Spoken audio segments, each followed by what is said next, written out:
Hi, my name is Anthony Corpus. I'm a student at Dixie State University, and this is a presentation on my senior project. My project deals with the deployment of new virtual machines. For my hypervisor, I decided to use Proxmox. Its versatility and functionality, combined with a rich set of command line tools, attracted me away from other options.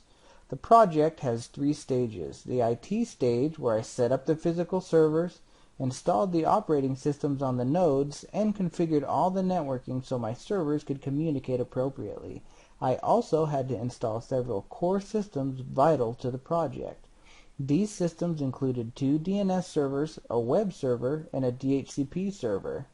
From there, I moved into what I call the scripting stage. This is really the meat and potatoes of my project.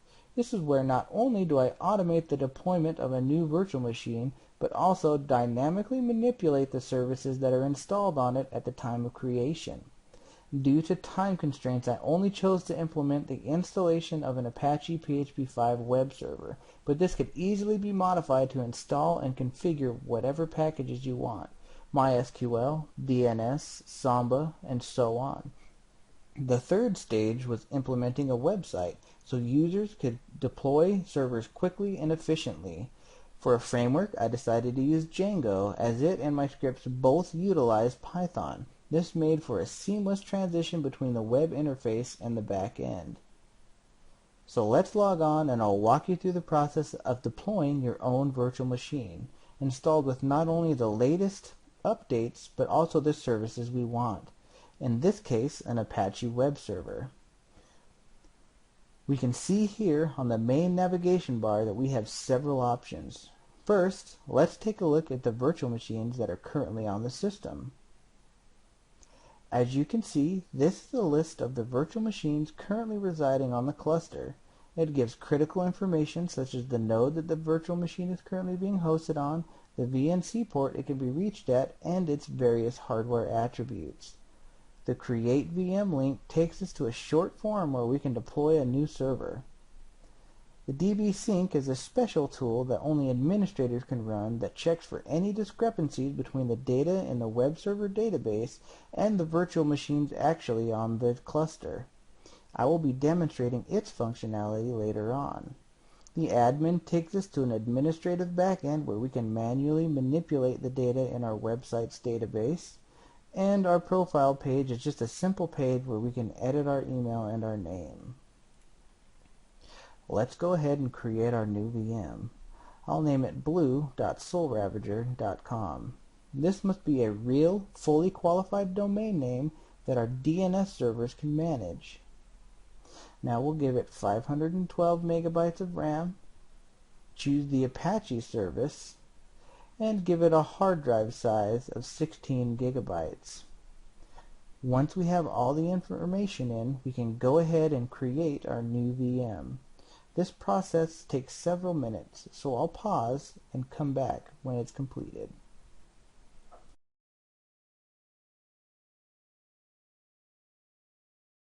Now that the setup is complete, we can simply go to the domain name that we gave it and visit our new website. Here we can see that our virtual machine was deployed, updated, and had the correct packages installed. Let's go back and make another virtual machine, and this time I'll walk you through the steps that are being taken in its creation. Let's name this one green.soulravager.com. Give it 1 gig of RAM and an 8 gigabyte hard drive. While that's running, we'll go ahead and jump over to the Proxmox backend.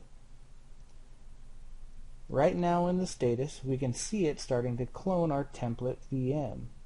The template is a bare bones installation of Ubuntu 12.04 server that has nothing but OpenSSH installed on it. Once the clone is complete, several key things happen in the background. First, we are adding a static DHCP record in our DHCP server using the new VM's MAC address. This way we can force the new VM to have the IP address that we want. Next, it takes the IP address from the fully qualified domain name and adds an A record in our DNS server. This is so we can get to the machine by its name as well as its IP. The last thing we do is resize the hard drive to the size specified when we initiated the creation. Once those steps are complete, we start the virtual machine and then initiate the update procedure. All interactions are initiated on the web server and remotely connect to the machines that need to be modified via an SSH connection. Let's go ahead and see if we can SSH into our new VM.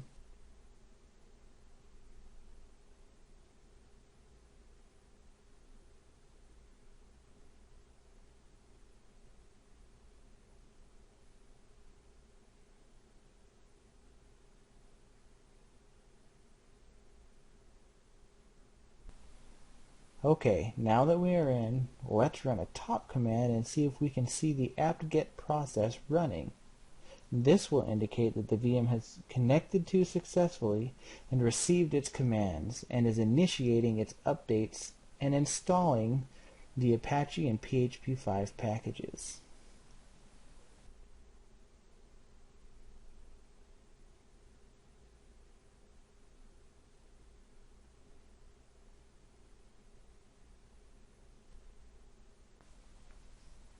Alright, it looks like our VM has finished installing its updates and packages, so let's see if we can once again visit our new website.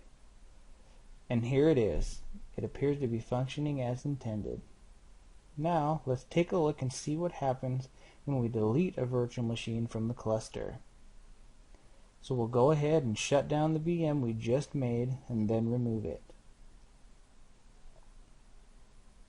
Now, let's go back to the website and bring up the list of our current VMs. We can see that the VM that we just deleted is still on the website. Not good. We'll go ahead and run the dbsync command using the link above. It takes a few seconds to complete. Okay, we can see that it removed the virtual machine from the website database and we are once again in sync. I hope you enjoyed this short walkthrough of my project. It is still in the early stages of development, but it shows lots of potential for the future. My code can be found on GitHub. The link will be in the description. Thanks for watching and feel free to leave any comments below.